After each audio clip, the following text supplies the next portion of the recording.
Bonjour à toutes et à tous, c'est 101% et aujourd'hui ça va vachement mieux que la dernière fois. Je me comprends. Comment allez-vous? Bien? C'est super, je vous souhaite de pas être malade, tout ça.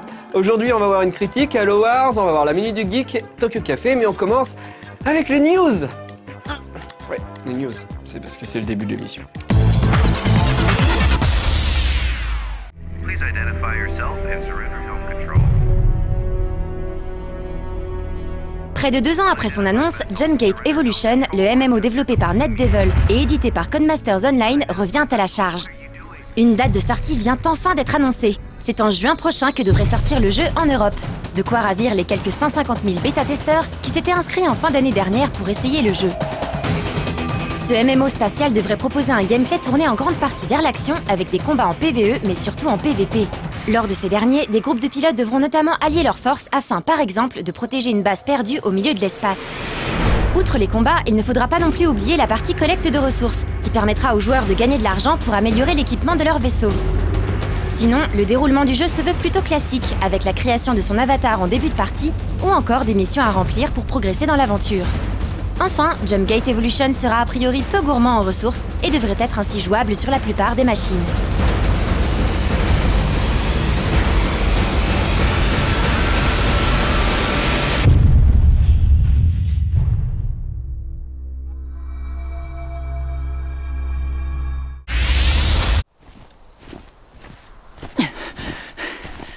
Damn, where is she? Sorti sur Xbox 360 en novembre dernier, The Last Remnant fera son retour le 20 mars prochain, mais sur PC cette fois-ci. Visiblement, il ne s'agira pas d'un simple portage car plusieurs modifications d'importance ont été apportées au jeu. Square Enix a eu vent des défauts majeurs de la version 360 et proposera donc plusieurs ajouts qu'on aurait d'ailleurs aimé avoir sur l'épisode console. Sur PC, on pourra par exemple accélérer les combats, toucher à l'équipement de tous les personnages ou encore choisir dès le début du jeu les voix anglaises ou japonaises. Pas un mot par contre à propos des énormes problèmes d'affichage, des temps de chargement trop fréquents ou des ralentissements qui ternissaient grandement l'aventure sur console. On peut tout de même imaginer que tout cela sera réglé, vu qu'il s'agissait des principaux reproches faits au jeu dans sa première version. On prie maintenant pour que toutes ces améliorations soient disponibles sur 360 via des patchs dans les mois à venir. What in the hell?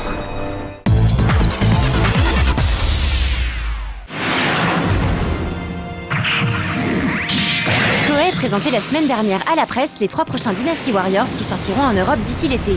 Le premier d'entre eux se nomme Dynasty Warriors Gundam 2 et sera disponible dès le 26 mars prochain. Pas de grosse révolution au programme. Le joueur devra toujours se battre contre des centaines d'ennemis à la fois en contrôlant les robots issus de l'univers Gundam. Bien sûr, de nouveaux mechas seront disponibles, comme par exemple Strike Freedom, provenant de la série Gundam Seed Destiny. Globalement, ce jeu, comme son prédécesseur, donne dans le fanservice, sans toutefois aller au bout de ses idées. En effet, les voix japonaises ne seront pas incluses dans la version européenne, et on devra donc se contenter des voix américaines bien pénibles. Le jeu sera disponible sur PS3, Xbox 360 et PS2.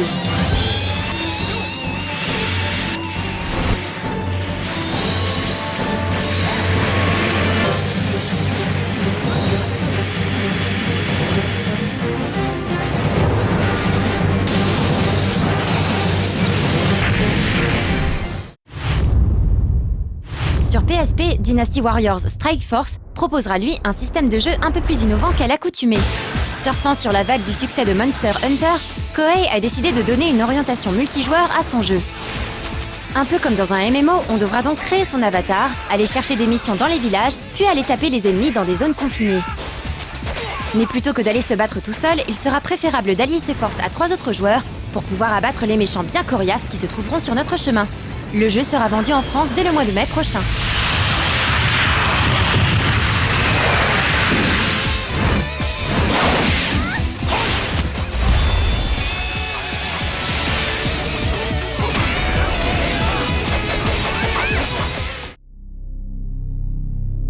Enfin, voici la dernière vidéo de Dynasty Warriors 6 Empires, qui sortira lui en juin sur PS3 et Xbox 360.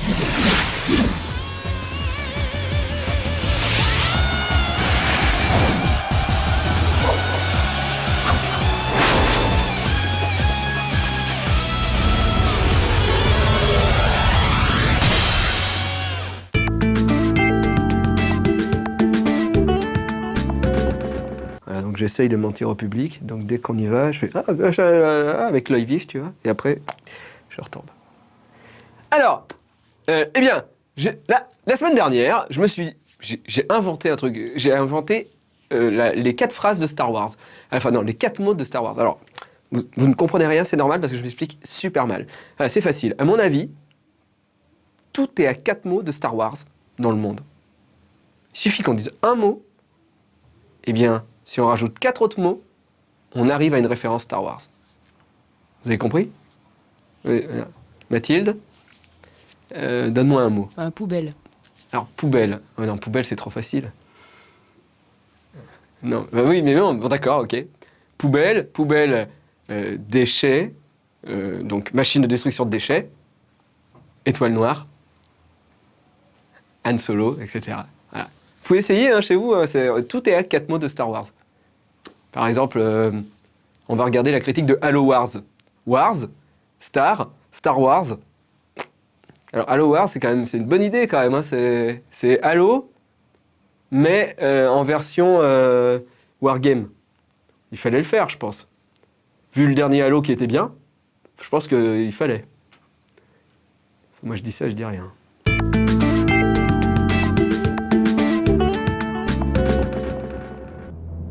Depuis sa première apparition en 2001, la série Halo s'est révélée être une véritable mine d'or pour Microsoft. En l'espace de 3 épisodes et de simplement 6 ans, plus de 25 millions de jeux estampillés Halo ont trouvé acquéreur. Un succès mondial que peu de jeux peuvent revendiquer, surtout lorsque l'on sait que les 2 premiers volets sont uniquement disponibles sur Xbox et PC, alors que le 3 est lui encore exclusif à la 360. Et pourtant, ce dernier est à ce jour dans le top 50 des jeux les plus vendus dans toute l'histoire du jeu vidéo. C'est dire. Halo a d'ailleurs été un facteur déterminant pour les ventes des 2 consoles Microsoft, en particulier aux États-Unis où le jeu est très vite devenu culte. Il faut dire qu'Halo a tout pour plaire. Background fouillé, gameplay efficace, esthétique irréprochable, multijoueur ultra complet, rien n'a été laissé au hasard par les équipes de Bungie. Et même si l'ambiance de la série a pu en rebuter certains, il faut admettre que rarement un FPS n'a su proposer une telle cohérence d'ensemble. Autant dire qu'en annonçant 2 nouveaux épisodes pour cette année, Microsoft ne part pas dans l'inconnu. Tout du moins en ce qui concerne la préquelle, Halo 3 ODST, qui sera un FPS classique dans la veine de ses prédécesseurs. Halo Wars, qui sort ces jours-ci, est quant à lui un vrai pari. La série sort pour une fois du schéma classique instauré en 2001. Le jeu est en effet d'une nature complètement différente, puisqu'il s'agit d'un RTS. Microsoft a toutefois pris des risques mesurés, le développement du jeu ayant été confié à Ensemble Studios. Il s'agit d'ailleurs du tout premier volet des créateurs de la saga Age of Empires, qui fermeront leurs portes après la sortie du jeu. Reste donc à savoir si Halo Wars est un simple cri d'agonie ou un véritable coup d'éclat avant la mort définitive du studio. Patience a des limites. Comme il vous plaira.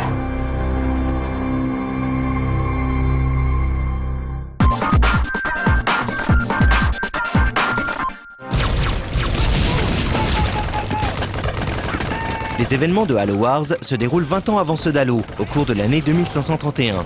Pendant 5 ans, les forces de l'UNSC ont livré une terrible bataille sur la planète Harvest avec les Covenants, cette fameuse coalition regroupant en son sein plusieurs races extraterrestres. Au cours de cette guerre, les pertes humaines ont été très nombreuses, mais elles ont malgré tout permis à l'UNSC de reprendre le contrôle de la planète Harvest. Au nord, les forces extraterrestres semblent en effet avoir mis la main sur une mystérieuse relique. À bord du vaisseau Spirit of Fire, le capitaine James Gregory Cutter mène les opérations pour découvrir la nature exacte des activités Covenants. Sous son commandement, le sergent Forge s'occupe lui de diriger les forces de l'UNSC sur le terrain. Aidé par Serena, l'ordinateur de bord du Spirit of Fire, mais également du professeur Anders, le capitaine Cutter et le sergent Forge vont tenter de mettre à jour les plans des Covenants. Pour immerger pleinement le joueur dans l'univers si particulier d'Halo, des cinématiques ponctuant chaque mission ont été implantées. Visuellement très réussies et dotées d'une bande-son juste magnifique, elles ont surtout le mérite de développer l'intrigue tout au long de la campagne. On sent d'ailleurs que le scénario a été au centre de toutes les attentions. L'histoire de Halo Wars, qui s'intègre particulièrement bien à la série, apporte en effet un éclairage précis sur tous les événements qui se sont produits juste avant ceux d'Halo. Elle permet donc, par ricochet, d'appréhender différemment tout ce qui se passera par la suite dans la série. Tout a d'ailleurs été fait pour que les joueurs de la première heure retrouvent très vite leur marque. Dans Halo Wars, on retrouvera par exemple bon nombre d'unités que les initiés auront très vite fait de reconnaître. Les Grunts, Jackals et autres Hunters feront par exemple partie des armées Covenants. L'UNSC disposera elle entre autres de Marines, des Jeep Warthogs, dont les déplacements sont particulièrement bien rendus, mais également des Spartans. Une sorte de compensation pour tous ceux qui déploreront l'absence du Master Chief qui faisait encore ses classes en 2531. Ces unités d'élite qui prêteront régulièrement main forte aux joueurs sont particulièrement puissantes. Elles peuvent par exemple sortir les ennemis de leur véhicule afin de leur voler leurs moyens de locomotion. Notez enfin, avant d'aborder le cœur du jeu, que le joueur ne pourra diriger les Covenants que dans le mode escarmouche. Dans la campagne principale, on devra en effet se contenter de missions aux côtés de l'UNNC. Ces missions sont d'ailleurs très classiques. De la simple destruction de l'armée adverse à la protection d'unités, voire de bâtiments, pendant un laps de temps déterminé, on est en terrain connu.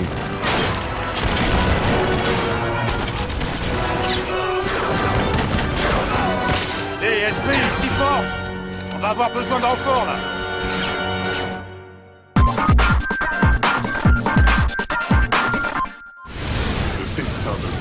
Ensemble Studios s'est spécialisé depuis maintenant une tripotée d'années dans les RTS sur PC. Cependant, aborder ce type de jeu sur console demande une toute autre approche. La manette est en effet un accessoire bien moins pratique pour diriger ces unités que le combo clavier-souris. Les développeurs ont donc cherché à simplifier au maximum le gameplay, sans bien sûr perdre l'essence même de ce qui fait un bon RTS. Le système de contrôle se veut ainsi intuitif et facile à prendre en main. Pour sélectionner chaque unité, on appuie sur A. Les bumpers, les gâchettes situées au-dessus de la manette, servent eux à sélectionner l'ensemble des unités de la carte ou d'une large zone. En pressant X, on donne un ordre à ces unités. En fonction de ce que l'on a pointé avec le curseur, les troupes se déplaceront ou attaqueront l'ennemi. Petite subtilité, en maintenant enfoncé la gâchette de droite et en appuyant sur A, il est même possible de sélectionner plus précisément ces unités, un peu à la manière de la sélection à la souris sur PC. La gâchette de gauche permet d'augmenter la vitesse de défilement afin de se rendre au plus vite sur les points chauds. Le bouton Y permet d'activer les capacités spéciales de chaque unité. Nous y voici! Les Warthogs écraseront par exemple les unités d'infanterie adverses, alors que les Marines balanceront des grenades. Ah, y a des bouts de grognards partout! Enfin, les deux sticks servent à diriger la caméra horizontalement et verticalement. Les joueurs qui ont envie de pousser l'expérience encore plus loin peuvent utiliser plusieurs raccourcis, accessibles via la croix directionnelle de la manette. La flèche de gauche permet par exemple de retourner directement à sa base, alors que celle de droite sert à se rendre à l'endroit où les combats se déroulent. D'autres unités sont disponibles. Ces contrôles sont très rapidement assimilables, d'autant plus que le jeu bénéficie d'un didacticiel simple et efficace. Bien. En appliquant ce que vous avez appris jusqu'ici, déplaçons ces unités. En revanche, Halo Wars est encore loin de proposer la liberté de mouvement et la précision qu'un RTS PC est capable d'offrir. Dans Halo Wars, on trouve les deux phases classiques, celle de construction et celle où l'on dirige ses troupes. Pour ce qui est des constructions, il faut d'abord savoir que tout se fera via la base que l'on établit au départ. Cette dernière comporte un certain nombre d'emplacements sur lesquels on peut ériger différents bâtiments, qu'il sera par la suite possible d'upgrader. Pas question donc d'agencer son camp comme on le souhaite. On ne bénéficie pas non plus de barres d'action comme dans Alerte Rouge par exemple. Du coup, on doit repasser à tous les coups par cette base, que ce soit pour construire ou pour améliorer unités et bâtiments, ce qui contraint à des allers-retours incessants entre cette dernière et le champ de bataille. On perd en liberté, mais on gagne aussi en lisibilité. Un mal pour un bien donc. Toujours dans l'idée de rendre le jeu accessible, le joueur n'aura à gérer qu'une seule ressource, quel que soit le camp, UNNC ou Covenants. Celle-ci est prélevée automatiquement une fois que l'on a construit le bâtiment approprié et permet bien entendu de sortir des unités, mais aussi de construire les différents bâtiments. Sachez tout de même que l'on pourra posséder plusieurs bases et donc que la gestion du nombre de stations collectant les ressources sur chaque base est primordiale. En avoir plusieurs multiplie bien évidemment la vitesse de collecte. Il faut signaler aussi que l'on peut aller ramasser les ressources directement sur la map. Celles-ci sont matérialisées par de petits amas de matière que l'on trouve un peu partout. Les deux autres paramètres à gérer sont la population maximale, c'est-à-dire le nombre maximal d'unités que l'on peut avoir sous ses ordres, ainsi que l'énergie dont on dispose. Cette énergie est symbolisée en haut de l'écran par un éclair. Du côté de l'UNSC, le nombre d'éclairs correspond en fait au nombre de centrales que l'on possède. Évidemment, plus on en a et plus on pourra upgrader ses unités et ses bâtiments. Là aussi, la gestion de l'espace disponible sur sa base est d'une importance cruciale si l'on veut progresser rapidement. Pour les Covenants, le système est différent, puisqu'il faut upgrader sa base pour avoir accès à plusieurs éclairs et donc à l'ensemble des technologies extraterrestres. Il s'agit là d'une mise à jour coûteuse mais totalement indispensable. Parmi les autres différences entre les deux camps, on peut notamment souligner que les Covenants disposent d'un bouclier énergétique pour protéger leur base, d'upgrades qui leur sont propres ou encore d'un système de téléportation. Des détails qui permettent tout de même de rendre chaque camp unique. Au cours des combats, le joueur peut aussi faire appel à un héros, une unité unique surpuissante dont la nature dépend du leader incarné. Chaque camp dispose de 3 leaders et donc par extension de 3 héros. Par exemple, si l'on joue le cruel prophète côté Covenants, on aura la possibilité d'avoir sous ses ordres un soldat élite extrêmement résistant et doté d'une épée très puissante. En plus de ces héros, les leaders permettent également d'avoir accès à des pouvoirs uniques comme le canon AM pour le capitaine Cutter, mais également à des upgrades d'unités et de bâtiments propres à chacun. Histoire de rendre le jeu encore plus addictif, Ensemble Studios a inclus une sorte de système de scoring. À la fin de chaque mission, le joueur remporte une médaille en or, argent, bronze ou étain selon sa performance. Celle-ci dépend du temps qu'il a mis pour remplir sa mission principale, du nombre de missions secondaires remplies, du taux d'ennemis tués, mais également des bonus ou des malus que le joueur s'est administré. Lors de chaque mission, on peut en effet activer à n'importe quel moment des pénalités ou des avantages symbolisés par des crânes dans les menus.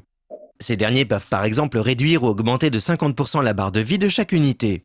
Accessoirement, les crânes peuvent aussi avoir des effets complètement inutiles, du genre faire exploser les grunts en confetti lorsqu'ils meurent. En fonction de ce choix, le score est donc augmenté ou diminué. Nul doute que la concurrence va très vite s'installer sur le net pour savoir qui obtiendra le meilleur score. Nous sommes touchés, m'aider!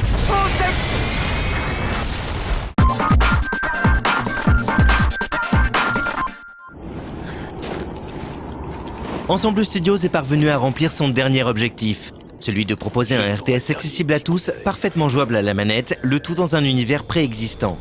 La durée de vie du jeu est en plus assez conséquente grâce au multi. En plus des 15 missions de la campagne principale qui se terminent en une dizaine d'heures environ, on pourra lancer des parties en escarmouche. En multi, on a le choix entre affronter un ou plusieurs joueurs dans des matchs directs ou tenter de finir une ou plusieurs missions de la campagne principale en coop via le live ou une connexion locale. Techniquement, le jeu n'est pas flamboyant mais assure l'essentiel. On aurait aimé simplement que certaines textures soient un peu plus fines.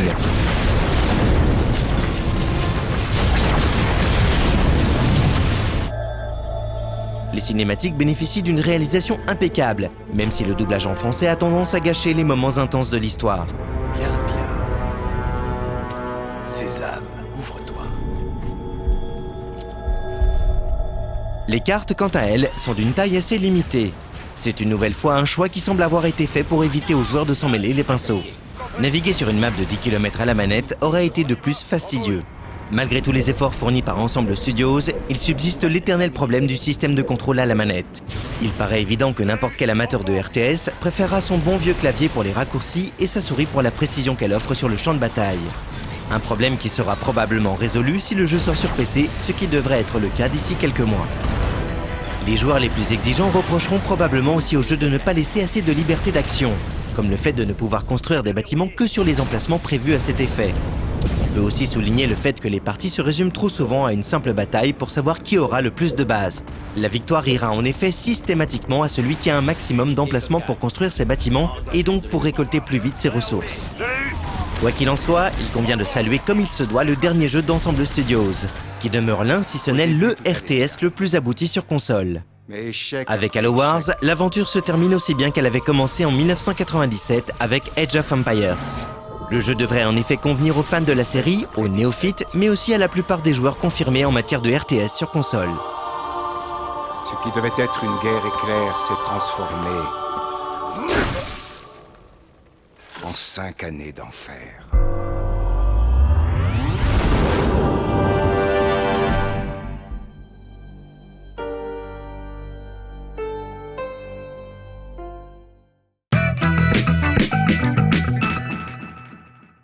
Bon, on continue notre expérience. Mathilde, un autre mot? Micro HF. Micro HF. Ah merde. Attends. Micro. Microcosmos. Cosmos. Star Wars. Bam. Ah ouais. Et le HF?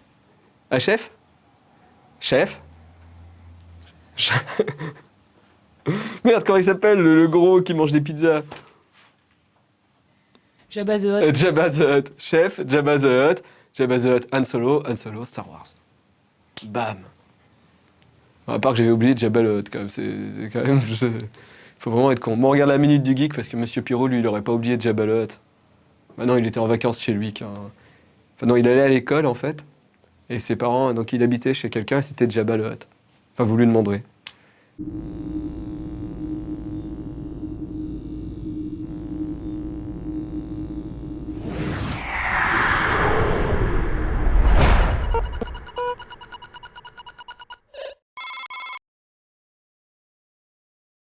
C'est quoi? Quoi? C'est quoi? Quoi? C'est quoi? Quoi? Ah bah les jeux d'arcade. Ouais. Ça s'appelle arcade parce que c'est tiré de l'Arcadia. L'Arcadia, le vaisseau d'Albator. Ah ouais, donc ça veut dire que c'est Matsumoto qui a inventé les jeux d'arcade. Voilà, oui. Objection! En matière de jeux vidéo, on fait la distinction entre les jeux pour machines de salon et les jeux d'arcade. Logique, me direz-vous, il ne faut pas confondre les torchons avec les serviettes. Mais d'où vient ce nom de jeu d'arcade? Vous allez me répondre des salles d'arcade. Certes, mais pourquoi arcade? En architecture, une arcade est une ouverture dans le mur cintrée en forme d'arc. Mais au pluriel, ça peut également désigner une galerie, les arcades de la rue Machin. Un usage qu'on retrouve en anglais, et c'est là qu'on peut commencer à trouver une explication. À la fin du 19e siècle, dans les fêtes foraines, principalement aux États-Unis, on trouverait parmi d'autres attractions des shooting galleries, littéralement des galeries de tir. En France, on parlerait plutôt d'un stand de tir. Et il y avait aussi un autre type de galerie. Il s'agissait de celles où étaient réunis les jeux qu'on appelle des coin-operated, c'est-à-dire des jeux actionnés par une pièce. Bon, à l'époque, il n'y avait pas de UFO catcher, mais on trouvait déjà ce qu'on appelait des bagatelles, c'était en quelque sorte l'ancêtre du pachinko, et aussi des machines du type « mettez une pièce pour admirer la petite photo de la demoiselle toute nue ». Ben oui. Ce type de galerie était appelé penny arcade, penny en référence à la pièce de monnaie nécessaire pour activer les machines, et arcade probablement parce que penny gallery, ça sonnait quand même moche, et pour mieux les distinguer des shooting galleries. Avec le temps, les penny arcades sont devenus des salles de jeux fixes, qui ont commencé, dans les années 70, à accueillir les premiers jeux vidéo. C'est pourquoi on a très vite parlé de vidéo arcade pour désigner ce type de salle spécialisée dans les jeux vidéo. Et donc, un jeu conçu pour être joué sur une borne payante dans une vidéo arcade a été appelé un jeu d'arcade. Logique. En France, ça a donné un néologisme rigolo puisqu'on parle de salle d'arcade alors que techniquement, le mot arcade désigne déjà le lieu.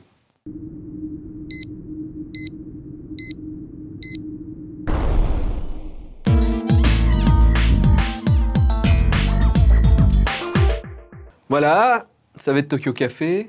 Une autre idée, Mathilde, comme ça? Balmusette. Balmusette. Ok, balmusette, balmusette. Bouffe, cantine, cantina, Star Wars. On est à 4 mots. On est à 4 mots. Tu peux faire ce que tu veux. Égypte, Égypte, Napoléon, Napoléon, empereur, empereur, Dark Vador. Bam, Star Wars. Et ouais, allez, je vous laisse vous amuser. Tokyo Café.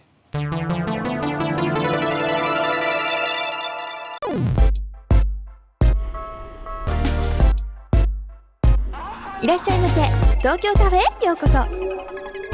Alors, qu'est-ce que ce sera aujourd'hui?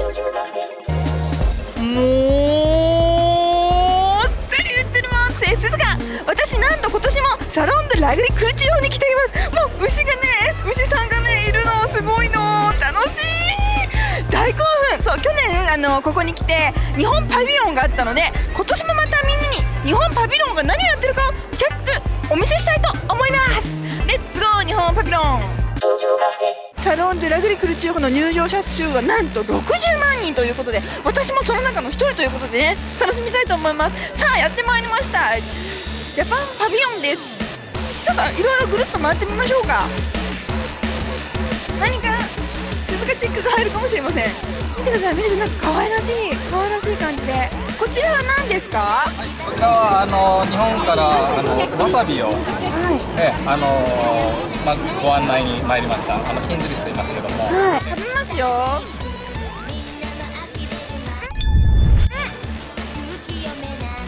美味しい。ヨーグルトとマヨネーズにこちら弊社のわさびミックスしたソースなんですけども、お寿司とか、お刺身以外の用途で、手軽に楽しんでいただけるような新しいそういった提案ということで、こちらにお持ちしてます。わさびのヨーグルトって私食べてみたことないです。これ初体験になりますね。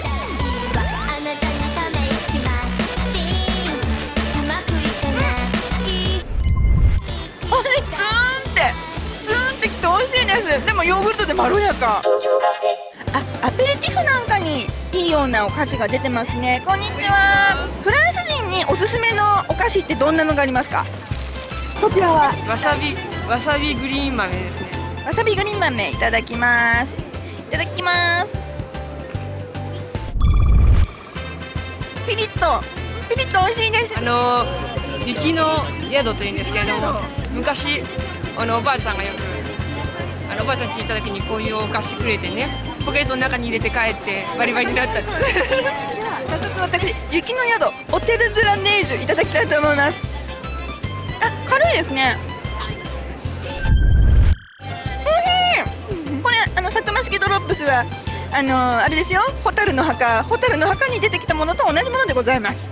あ、発見しました。今年もほらこれ去年私みんなに華道であげたレシピセットフセットジャポネがまたここに来ると簡単にセフベブルでグラツィエで手に入るんですよね。これでみんなのお家で簡単に日本料理を作ってもらうことができちゃいます。日本人にとって一番大切なラグリクルチュールと言いますと、最初にお米が来ます。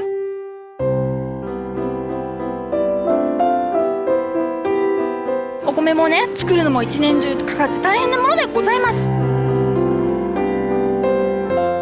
そして牛、お肉も日本特有の和牛という日本のお牛のお肉を食べます。そしてもちろん日本と言いますとお魚をいっぱい食べますね。日本はお魚を何で食べますかというと、これは日本は島でございますのでいっぱいお魚が取れます。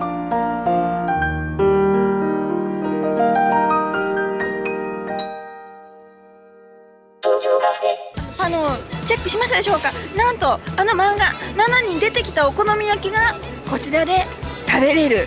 そしてなんとギャルに出てきた味噌汁もこちらで飲めちゃうんですね。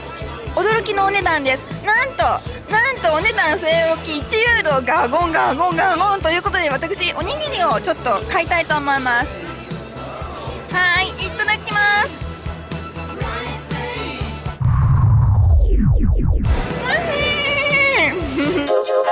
こちらはお酒のコーナーにやってまいりました。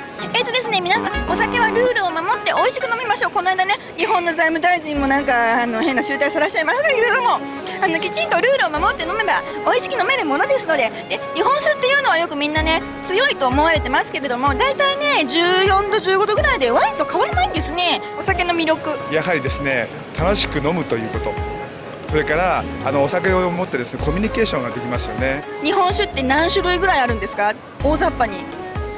日本酒のですね蔵はだいたい2000全国にございます。はい。それで地酒屋さんがほとんどなんですけども、地酒屋さんがこういうふうに頑張って自分の手作りのお米から産地からこだわって作ってる、これが日本酒の魅力でしょうか。はい。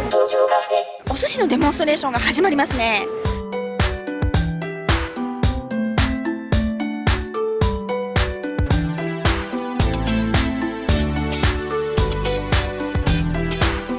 包丁もね、お寿司用の包丁って長いんですよ。スペシャルの包丁を使ってますね。誰も見てないカニや貝殻お寿司っていうのは普通の人はね技がないんで作れないんですよ。ちゃんとねテクニックを持った人じゃないと作れないので、こうやって生でね職人の技が見れるのはもうこのサロン・ドゥ・ラグリクルチューならではです。エスクサブザプル、私も今年もたっぷり楽しみました。ですね、こちらサロン・ドゥ・ラグリクルチュール日本パビリオン3月1日までやってますので、みんなもぜひ遊びに来て日本の味をグテしてください。ブブネコンブブレ。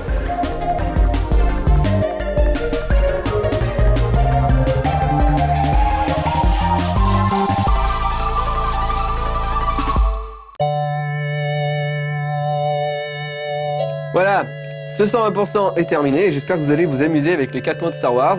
Mais ça marche aussi avec un film porno, par exemple. Mathilde. Souris. Souris. Trou à souris. Ah, ça marche avec 2 mots. Bonne soirée.